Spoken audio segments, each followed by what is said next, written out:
Hi, this is Raphael Mudge, the creator of Cobalt Strike. This is part 2 of Advanced Threat Tactics, Infrastructure. In this lecture, we're going to take the team server concept a little bit further and talk about how to stand up a payload handler that listens for connections from compromised systems. We're going to go through listener management, and we're going to talk about Cobalt Strike's beacon payload, including the HTTP and HTTPS beacon. I'm going to take you through the DNS beacon, the SMB beacon, and then we'll talk about payload security as well.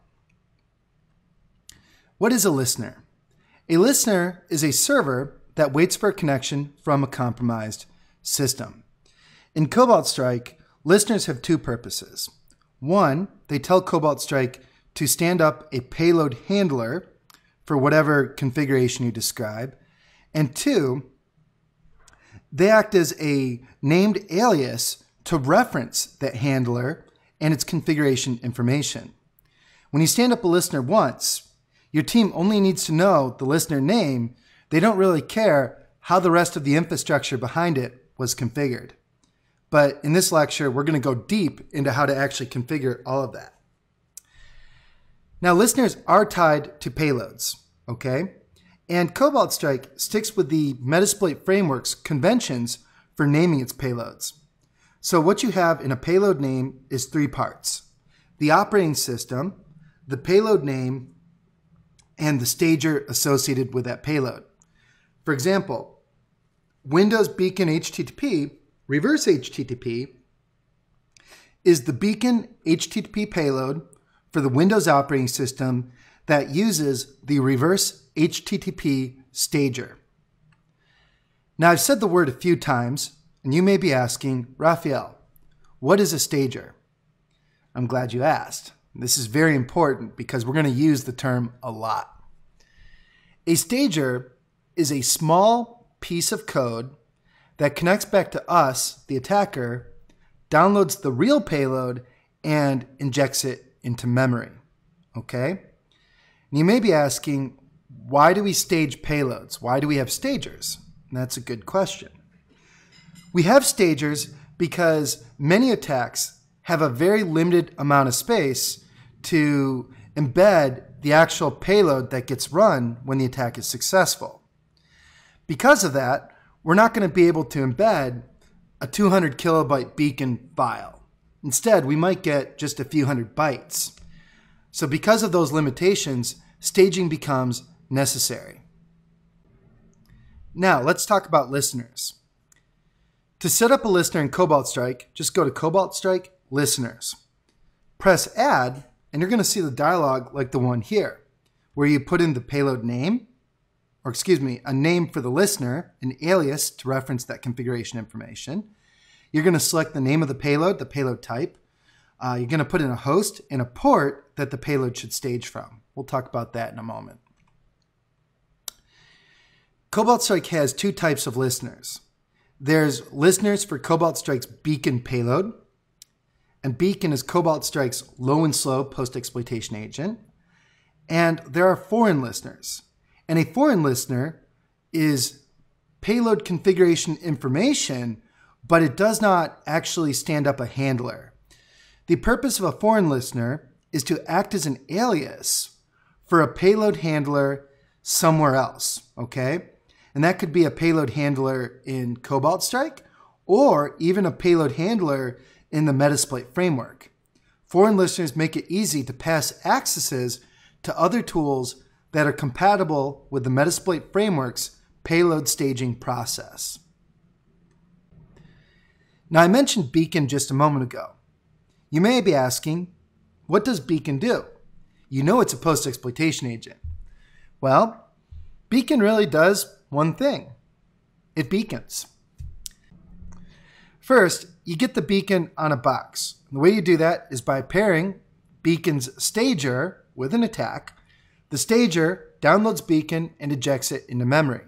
From that point on, beacon periodically connects back to you, the attacker, to download any tasks that are available for it.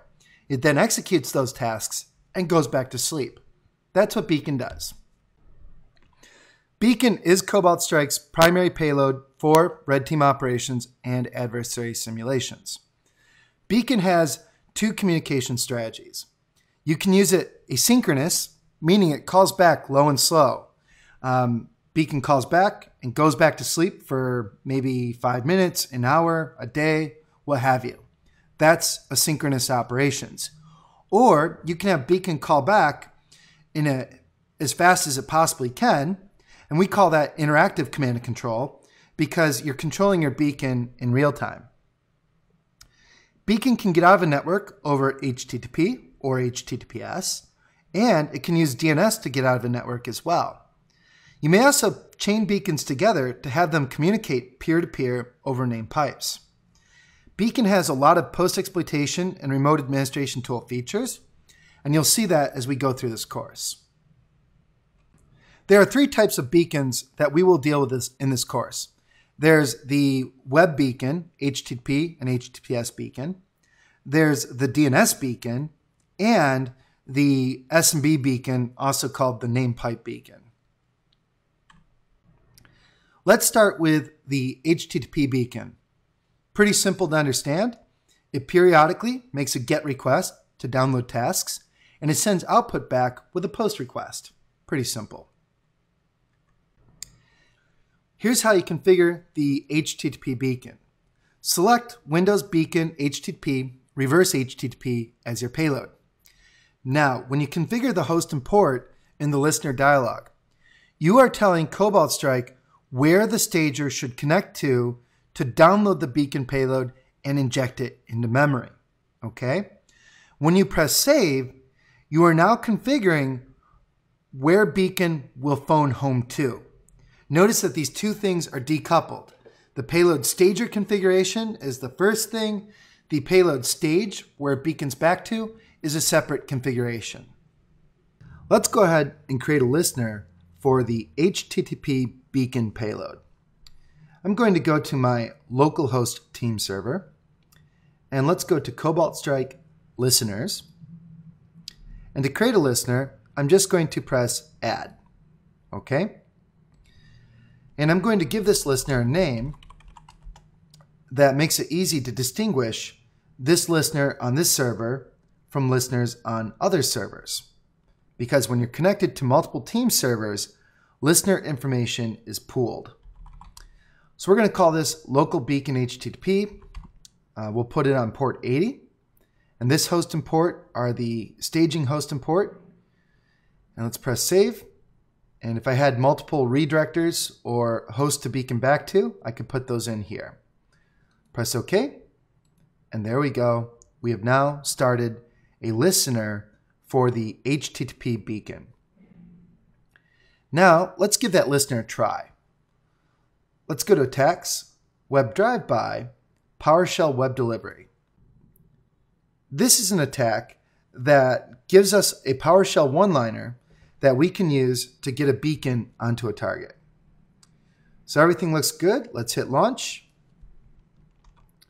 Let's grab that URL, or that PowerShell one-liner, excuse me. And let's seed an access with that PowerShell one-liner on this Windows 10 system. And there we go. We now have a system beaconing back. You can see we get the username, the external address, the internal address, the PID, and the last check-in time. Beware that beacons call home every 60 seconds by default, unless your malleable C2 profile says something different. Okay, now that we've seen how to set up an HTTP beacon, let's talk about redirectors. A redirector is a server that sits between your Cobalt Strike team server and the target network. A redirector's purpose is to take any connection it receives and forward that connection onto your team server. The redirector serves a couple important roles. First, it protects the true location of your team server, which is good operational security as the attacker. Two, it gives you some resilience. If one or two of your redirectors are blocked, it's no big deal. A blue team needs to find and block all of your redirectors before they actually clean you out of a network. Setting up redirectors is pretty easy. Every operator's got their favorite way to do it. Some prefer to use IP tables, some prefer to use another tool. Me, personally, I like to use SOCAT. Here's the syntax for SOCAT to wait for a connection on port 80, create a thread to deal with it, and forward that connection on to your team server on port 80. Okay, let's take a look at using redirectors with Cobalt Strike. For this demo, I'm going to work from my EC2 server ads.losenolove.com, okay? So this is a internet-based team server.